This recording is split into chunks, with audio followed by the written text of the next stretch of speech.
हसन बसरी के पास बगदाद का खलीफा पहुंचा। उसने कहा मुझे ज्ञान लेना है यार, मेरे पास सब कुछ है दुनिया का, मैं तब भी रोता रहता हूं और तुम्हारे पास कुछ भी नहीं है, तुम नाचते रहते हो, मुझे यह कला सीखनी है। बोला सिखा देंगे, हमें कौन सी दिक्कत, सिखा देंगे। बोला कल आना, कल सुबह आओ 6 बजे। हसन बसरी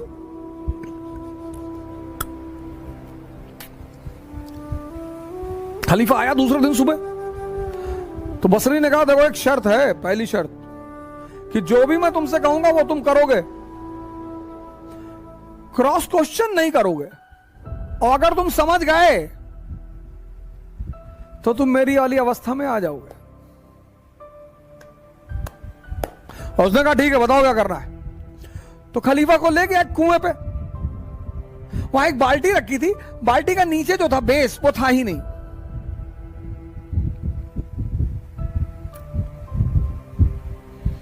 बोला ऐसा करो, पानी भरो इसमें और खेत तक पहुंचाओ।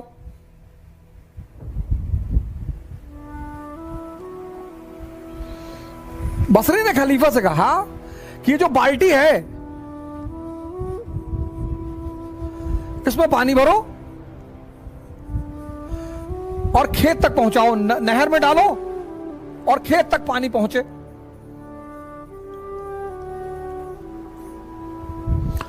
खलीफे ने कहा यार ये तो पागल आदमी है, इसमें भैया पानी कैसे भरेगा।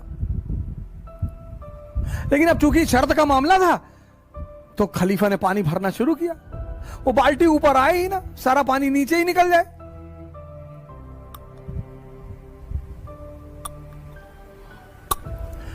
तो आधे घंटे बाद खलीफा का धैर्य टूट गया। उसने कहा भैया माफ करो भैया, हमसे ना ये सब, ये बाल्टी भरेगी नहीं, पागलपन वाली बात कर रहे हो। बोले बेटा यही तो कह रहा हूं, तुम्हारा मन जो है इस बिन पेंदी के बाल्टी की तरह है, किसी एक स्त्री पर यह नहीं रुकता, किसी एक पुरुष पर यह नहीं रुकता।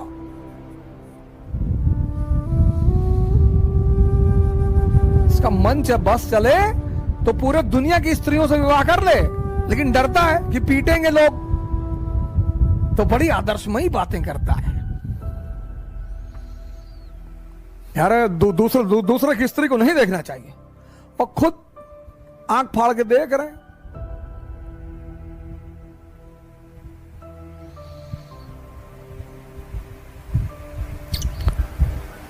अरे भैया हम पैसे के पीछे नहीं भागते, तुम भाग भी नहीं पाओगे ना। पैसे और स्त्री के पीछे भागना एक ताकतवर आदमी का काम है। तुम अपने पीछे तो भाग ही नहीं पाते, उसके पीछे कैसे भागोगे। तो आपकी जो एनर्जी है उसको ये सब चूस लेता है, तो आपकी एनर्जी आपके गोल तक पहुंच ही नहीं पाती। आपको पता ही नहीं चलता कि आप पर डे, आप देखो रात में, शाम को, आज हमारे जो मित्र हैं, भाई बहन हैं, वो क्यों इतना नशा कर रहे हैं, रात में नींद नहीं आती, क्योंकि ये जो है ये सारी एनर्जी को चूस लेता है।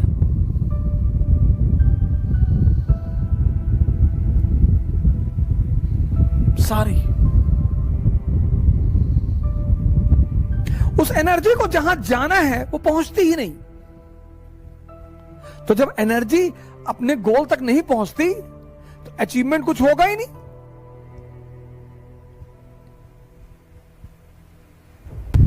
अब इस अंधेरे से तुम्हें कौन निकालेगा? गुरु।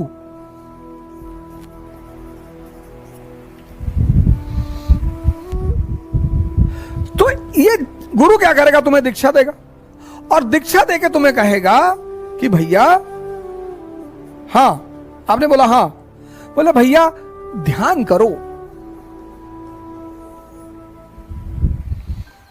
ध्यान के चरण, ये दूसरा बड़ा महत्वपूर्ण पहलू, फेसेस,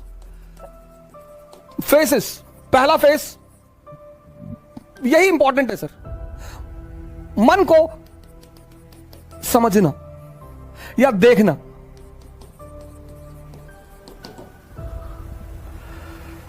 यह पहला बड़ा इंपॉर्टेंट फेस है कि आप देख लें। आपने अलार्म लगाया सुबह 4 बजे का और शाम को आप एकदम ताव में है कि बस कल 4 बजे कुछ भी हो जाए, खत्म सारी नाटकबाजी। और रात में आप एकदम ताव में है कि कुछ नहीं, कल चाहे जान देना पड़े लेकिन सुबह उठना है। अलार्म लगाया आपने, सुबह 4 बजे अलार्म बजा।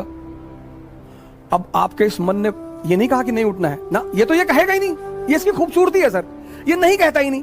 ये आपसे पता क्या कहेगा कि 5 मिनट यार, 5 मिनट में कुछ बिगड़ता है?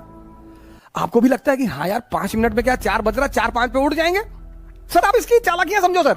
और आपने आंख बंद कर ली, और जैसे ही आपने आंख बंद की, अगली बार जो आपकी नींद खुली तो 8:30 सुबह बज रहे थे। मजा तब आएगा सर, तभी आपको जलील करेगा कि देखो तुम उठ ही नहीं पा रहे हो, तुमसे कुछ। और पूरा दिन आपका भारी रहेगा, आपको पता नहीं चलेगा, क्योंकि ये जलील कर रहा है ना अंदर से। आप उखड़े हुए हैं, पूरे दिन पढ़ाई नहीं हो पा रही। अब अगर वहीं पर ही आपसे कहते कि चलो यार आज कोई बात नहीं, कल कर लेंगे, ना ना, जलील करेगा ये आपको। पूरा दिन आप डिस्टर्ब रहेंगे। ये बार बार कहता रहेगा 4 बजे उठ ही नहीं पाए, 4 बजे उठ लिए होते तो 5 घंटा पढ़ लिए होते। अरे तो भैया 8:30 बजे से 5 घंटे पढ़ लो, वो करने ही नहीं देगा वो। ये इसकी चालाकियां हैं। इसकी जो चालाकियां हैं सर, उनको देखना बहुत बड़ी बात है। मन को समझना बहुत, यही इसीलिए हिंदुस्तान में एक शब्द है दर्शन। फिलॉसफी के लिए जो हमने वर्ड बनाया है वह है दर्शन, देखकर। Learning by seeing. Western philosophy love for knowledge, उनकी डेफिनेशन अलग है।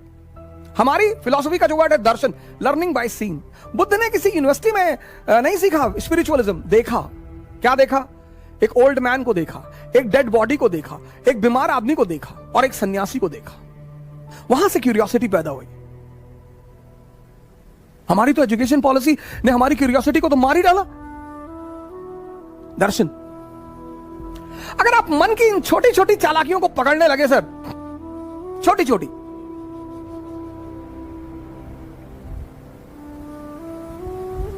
वो पहला चरण है सर, फर्स्ट फेज।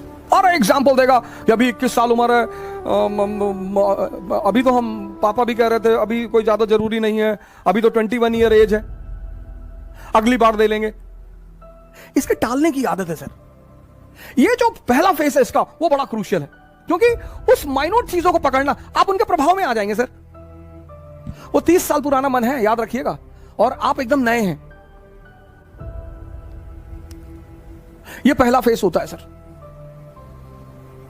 हर अच्छी चीज को कल पे टाल देगा, हर। आप ट्राई करके देख लो।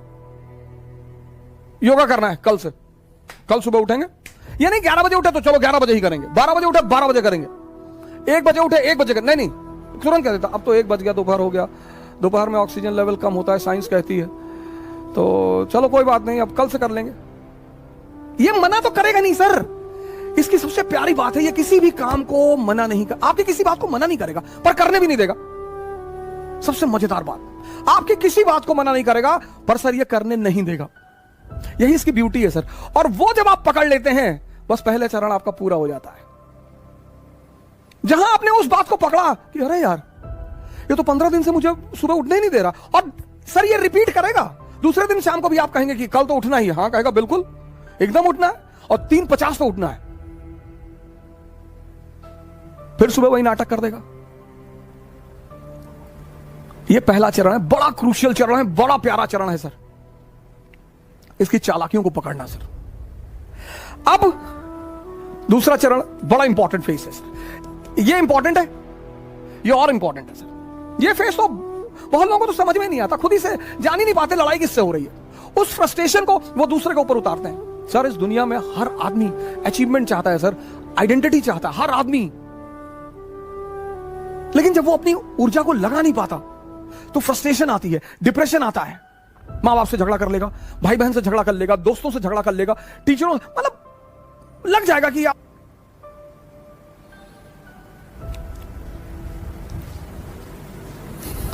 दूसरा फेस, अब मन क्या है, कहां है, यह किसी को नहीं पता सर। जब आप आंख बंद करते हैं ना, थॉट आती है कहां से, ये किसी को नहीं पता सर। हमको लगता है यहीं कहीं से आ रही है, पर स्पेसिफिकली कहां से। जैसे लीवर से क्या निकल रहा है हमें पता है, किडनी से क्या हो रहा है हमें पता है, हार्ट से क्या हो रहा है हमें पता है, लेकिन विचार कहां से आ रहे हैं। अब आप कमरे में बैठे बैठे पढ़ रहे और विचार आ गया कि यार हवाई जहाज गिर गया बिल्डिंग पे, मर गए। अब आप बेचैन हो गए, बाहर निकल आए, बस आ गया थॉट, आ गया, आपको पता ही नहीं चला, थॉट आ गया। ये मन कहां है ये नहीं पता। तो जब पता ही नहीं कहां है तो उस पर वर्क कैसे करेंगे, ये बहुत बड़ा challenge. When you don't know what is mind and where is mind and from where thoughts are coming, how you will work on it. ये दूसरी बहुत बड़ी समस्या साधकों के सामने, पता ही नहीं विचार कहां से आ रहे हैं, बस आते हैं, बस आते हैं। और बहुत बड़ी बात, सब बहुत बड़ी बात, मन के कुछ अगर आप पहलू देखें माइंड के, एक तो पता नहीं विचार कहां से आते हैं, और विचार ऐसे आएंगे जैसे आपसे मैंने 1000 रुपए ले रखा है, आप मुझे फोन मिला रहे हैं, मैं नहीं उठा रहा हूं, तो ये विचार नहीं आएगा कि बेचारे का फोन खो गया होगा ना, विचार ये आएगा कि देखो पैसा लिए फोन नहीं उठा रहा है। विचार ये भी तो आ सकता है कि बेचारे का फोन खो गया होगा, कोई बात नहीं, 2 बार के बाद नहीं मिलाएंगे। और अगर ये आ जाए, दोनों विचार हैं, मैं आपका 1000 रुपए लिया हूं, आप मुझे फोन कर रहे हैं और मैं नहीं उठा रहा हूं, तो अब 2 विचार आ सकते हैं, एक कि बेचारे का फोन खो गया होगा। अब अगर विचार ये आ जाए तो आप रिलैक्स रहेंगे, लेकिन अगर विचार ये आ गया कि देखो पैसा लिए जानबूझ के नहीं उठा रहा है, तो आप फ्रस्ट्रेट हो जाएंगे। दोनों विचार, एक विचार आपको शांति दे रहा है और दूसरा विचार आपको अशांति दे रहा है, और ये हर केस में होगा सर, हर जगह होगा, हर जगह लाइफ के हर फेस में ये 2 विचार उठेंगे। अब आप अगर ध्यानी हैं तो आप पॉजिटिव विचार पकड़ेंगे, ये ध्यान का सबसे बड़ा रोल है सर।